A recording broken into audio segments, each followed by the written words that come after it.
Force Kappa 42. Angel reporting in. Hey guys, it's been a long time. I've had some stuff to deal with, so I can't really give you an excuse for why I've been away for so long. Let's just say it involves chloroform, vodka, and, well, more than one establishment breaches. Anyway, this one's kind of gross, and a lot of you have been requesting it, so I'm just going to go ahead and get it over with. SCP-610, also known as the Flesh That Hates. Item SCP-610, Object Class, Keter. Special Containment Procedures. Due to the vast area of infection, SCP-610 covers containment is impossible. Isolation of the area has proved far more effective, and permission has been granted by the Russian government to establish a perimeter to keep people out of these areas under the guise of military operations.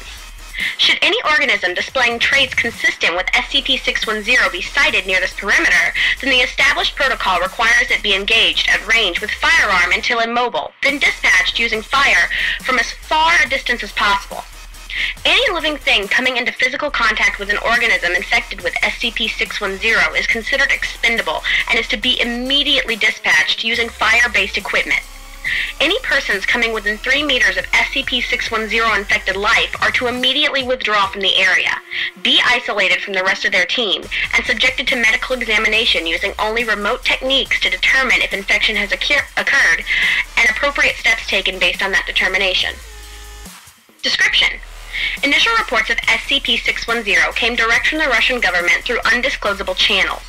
These reports consisted primarily of disappearances of farmers in the region and were not considered until the local police, followed by the regional police, and finally a government-dispatched agent all failed to report within a 72-hour period.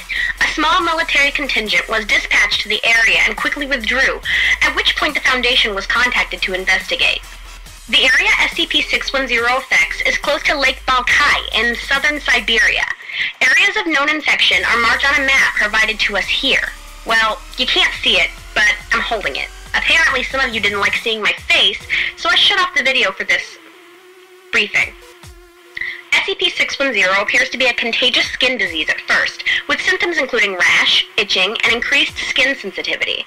Within 3 hours, the disease will cause blemishes resembling heavy scar tissue to form in the chest and arm areas, spreading to the legs and back within an additional hour, consuming the victim completely within 5 hours. Exposure to higher temperatures vastly decreases the time for the contagion to spread, and complete infections have been recorded occurring in as little as 5 minutes.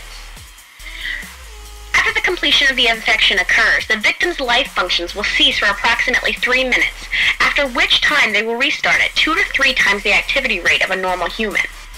Following this, the scar tissue on the victims will start to move on its own and grow at a rapid rate. Normal human features start to disappear at this point in the infection, and the path of mutation appears to be largely at random. Subjects observed with this stage of infection have been recorded as having 3 or more of a limb, type such as an arm or a leg. The head may become misshapen and elongate or widen out. Parts of the subject may split open, from which additional branches of flesh will grow. The duration of this stage of infection is unknown, and not all subjects appear to progress to the later stages. Under unknown conditions, an infected individual will cease moving and place itself in a location it deems suitable where it roots itself. The fleshy growth on the victim will then begin to spread itself across all surrounding objects and consume them. Such objects do not spread the infection as living creatures do, however, and the effect of prolonged contact with these objects is recorded later in this document. It is assumed that this behavior is to create an area hospitable to continue the growth of other infected. Observation of life infected by SCP-610 by the staff is impossible. Those infected with the disease immediately seek out aid as natural human impulse, resulting in unintended infections. Those infected past the scar tissue phase actively and aggressively attempt to infect anyone approaching them within an undefined area. It has been established that should an infected be capable of sight and observe an uninfected, it will proceed toward them. If the infected has lost the ability of sight, a range of approximately 30 meters is considered safe. Observation of SCP-610 infected settlements have been established using artificial methods such as remote robots.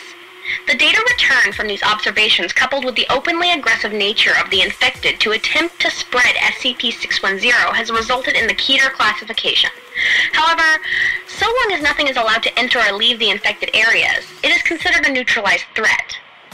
Of concern are the cavernous areas beneath the infected settlements that were discovered during the exploration and attempts to get research personnel into these areas.